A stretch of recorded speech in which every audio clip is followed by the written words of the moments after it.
hermanos, vamos a tener la breve meditación de este capítulo.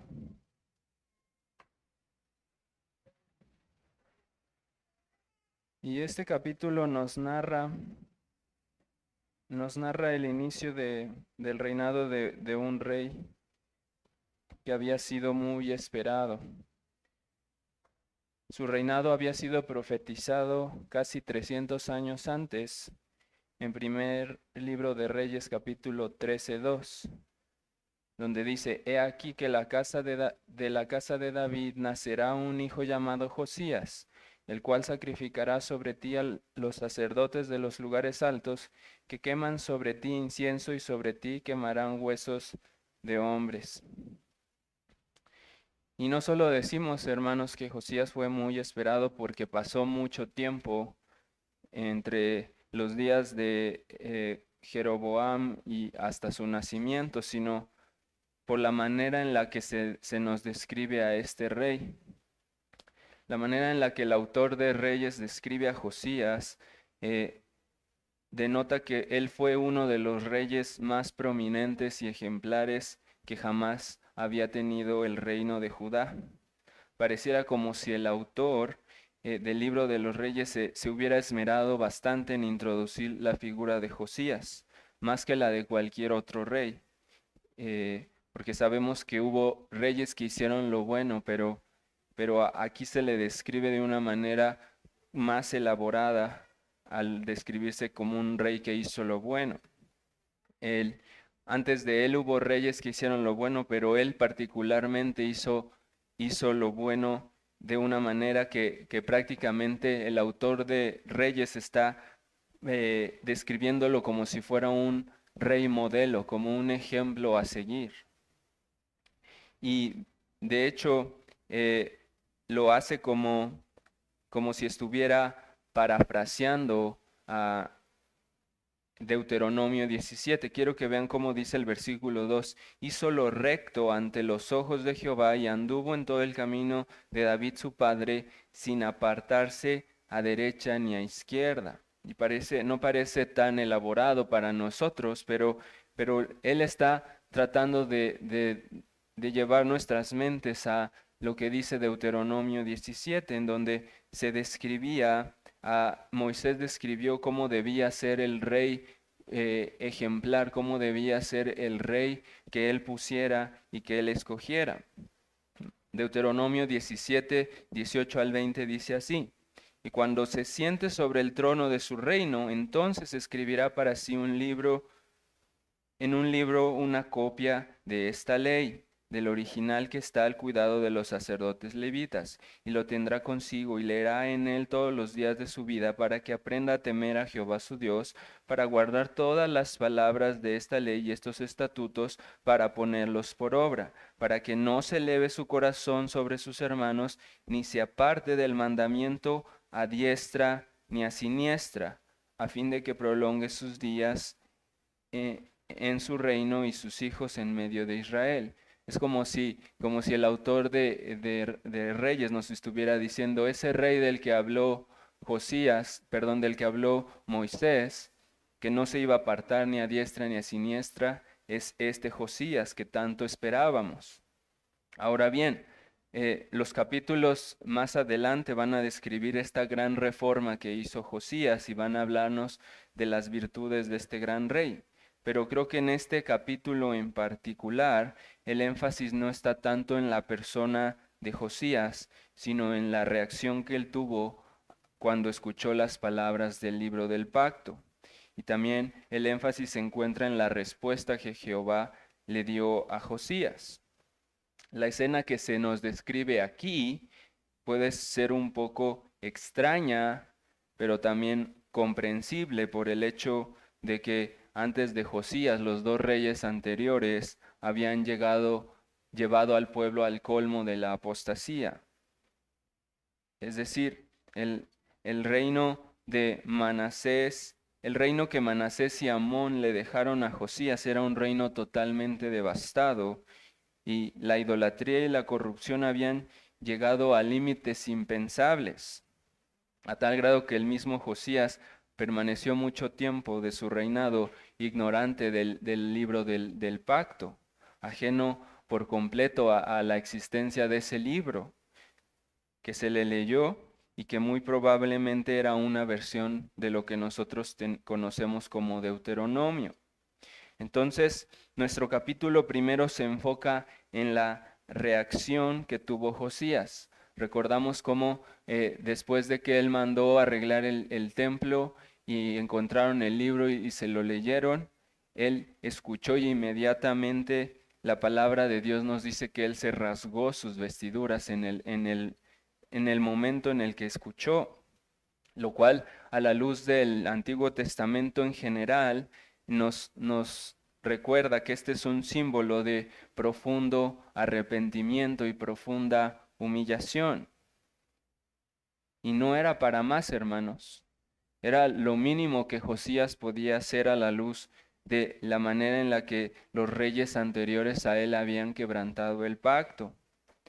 Y yo quiero que tratemos de ponernos un poco en los zapatos de Josías y que nos imaginemos el terror que sintió al considerar la solemnidad y la pureza del pacto que Dios había hecho con su pueblo. Y que veamos por el otro lado la manera tan abominable, perdón, él vio por un lado la pureza del pacto y por otro lado veía su realidad, veía cómo el pueblo estaba devastado, cómo la corrupción había entrado al pueblo y cómo el pacto estaba quebrantado. Quiero que imaginen con cuánto terror él pronunció las palabras del versículo 13. Id y preguntad a Jehová por mí y por el pueblo y por todo y por todo Judá acerca de las palabras de este libro que se ha hallado, porque grande es la ira de Jehová que se ha encendido contra nosotros, por cuanto nuestros padres no escucharon las palabras del libro para hacer conforme a todo lo que fue escrito. Esto es algo, esto es en donde está el énfasis del capítulo, en la gran ira de Jehová que se había encendido. Él dice también si no me equivoco, en el versículo 17 que su ira no se iba a apagar. Entonces, dice, mi ira se ha encendido contra este lugar y no se apagará. Yo me imagino que no solo las vestiduras, sino que el corazón de Josías fue rasgado al ver que se encontraba en un punto sin retorno, que el punto al que habían llegado los reyes de Judá era un punto sin retorno en el que ya no había otra cosa que hacer. El reino de Judá ya había llegado al límite de su maldad. Ya no se podía hacer nada para evitar el justo juicio de Dios.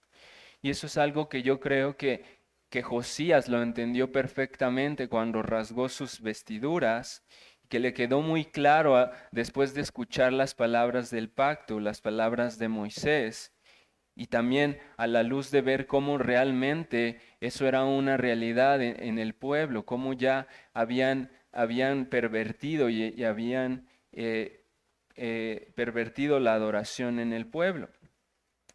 Y quiero que recordemos en el capítulo anterior cómo su abuelo Manasés llevó al pueblo de Judá a un punto sin retorno.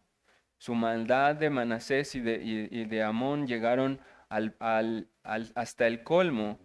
Y por eso Jehová envió a decirle envió a decirle a Manasés por medio de sus siervos en el capítulo anterior, en el capítulo 21 del 11 al 15, dice, por cuanto Manasés, rey de Judá, ha hecho estas abominaciones y ha hecho más mal que todo lo que hicieron los amorreos que fueron antes de él, y también ha hecho pecar a Judá con sus ídolos, por tanto, así ha dicho Jehová, el Dios de Israel. He aquí yo traigo tal mal sobre Jerusalén y sobre Judá, que al que lo oyere le retiñirán ambos oídos. Y extenderé sobre Jerusalén el cordel de Samaria y la plomada de la casa de Acab. Y limpiaré a Jerusalén como se limpia un plato que se friega y se vuelve boca abajo. Y desampararé el resto de mi heredad y los entregaré en manos de sus enemigos, y serán para presa y despojo de todos sus adversarios, por cuanto han hecho lo malo ante mis ojos, y me han provocado a ira, desde el día que sus padres salieron de Egipto hasta hoy.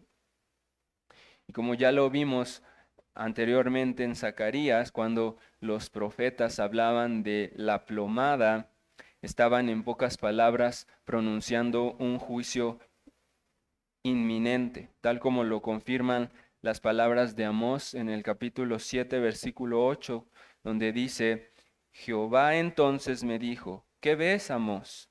Y dije, una plomada de albañil. Y el Señor dijo, he aquí yo pongo plomada de albañil en medio de mi pueblo Israel, no lo toleraré más.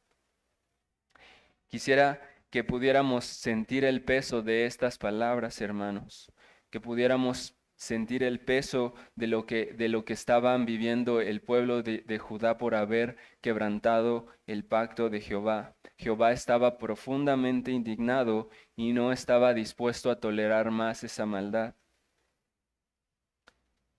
Ya no había nada que se pudiera hacer para evitar el juicio aterrador de Dios.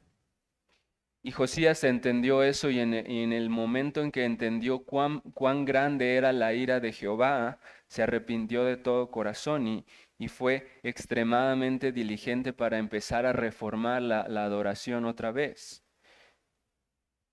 Pero ni siquiera eso iba a cambiar y ni siquiera eso iba a apagar la ira de Jehová.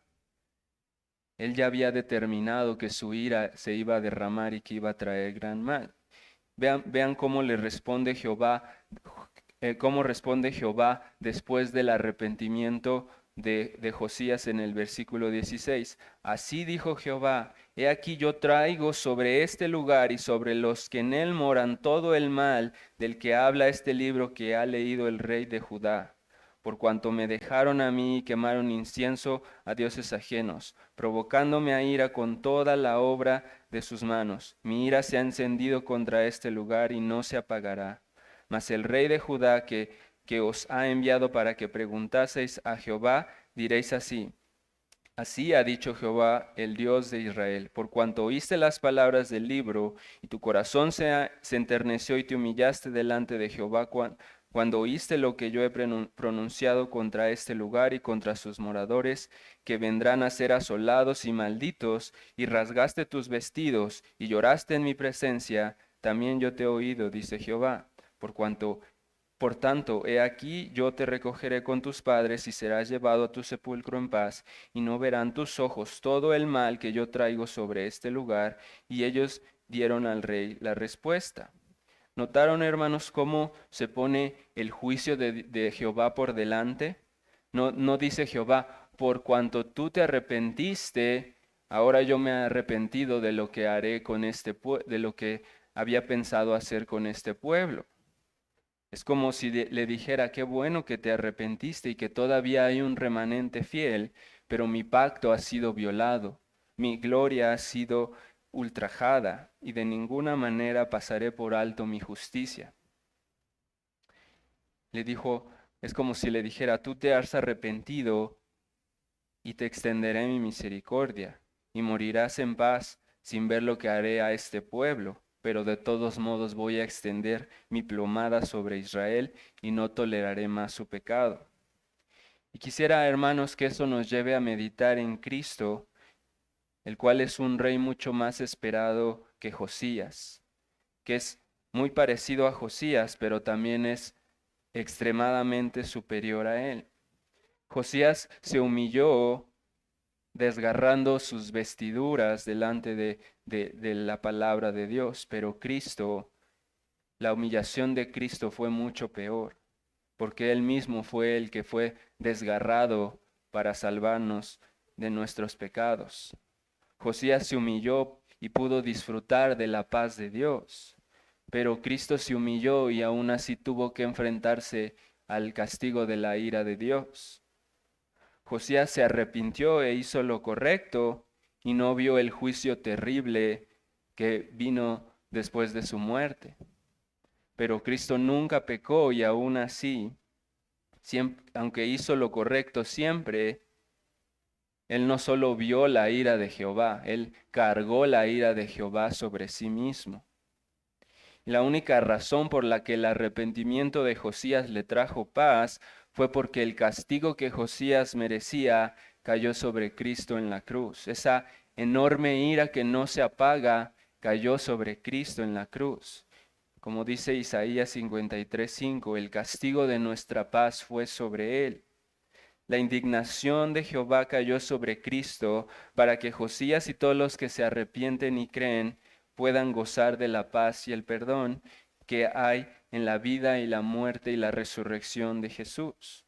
Gracias a la aterradora condenación que cayó sobre él es que nosotros estamos reunidos hoy para adorar a Dios, y gracias a él podemos acercarnos confiadamente al trono de su gracia. Hermanos, el Dios al que venimos a adorar hoy es un Dios celoso de su pacto. Y si no ha consumido hoy al mundo, si no lo ha destruido a los pecadores, no es porque no tenga intenciones de hacerlo, hermanos. El juicio de Jehová es inminente. La plomada será extendida sobre cada rincón de esta tierra, sin que nadie ni nada pueda impedirlo. Su dignidad y su condescendencia no volverán a ser pisoteadas, hermanos. Y si hoy estamos en Cristo, debemos honrar sus mandamientos y su ley con toda reverencia y temor. Pero si tú no estás en Cristo, debes considerar la paciencia que Él ha tenido contigo, y debes considerar que esa paciencia que Él tiene no va a durar para siempre. Llegará el día en el que diga, no lo toleraré más. No puedo soportar más tu maldad. Has llegado al límite de tu maldad. Apártate de mí al fuego eterno. Así que si hoy no estás en Cristo, te invito a que aprendas del ejemplo de Josías y rasgues tu corazón delante de su presencia. Te arrepientas de tus pecados y creas en aquel que sufrió la ira en nuestro lugar.